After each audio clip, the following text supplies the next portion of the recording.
Welcome back. We've now walked through several applications using both hardware and software in order to create a digital product.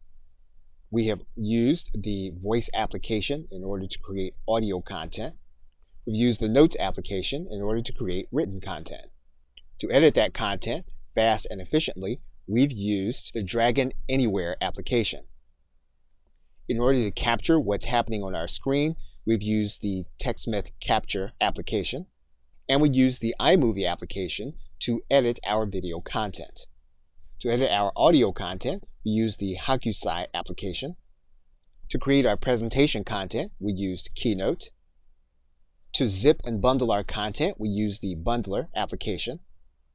And to deliver our content, we chose to use the MediaFire application. We could have just as well used Google Drive, or we could have used the Dropbox application. So if you've watched the hardware recommendations, you are now ready to begin creating your own digital product using only your iPhone.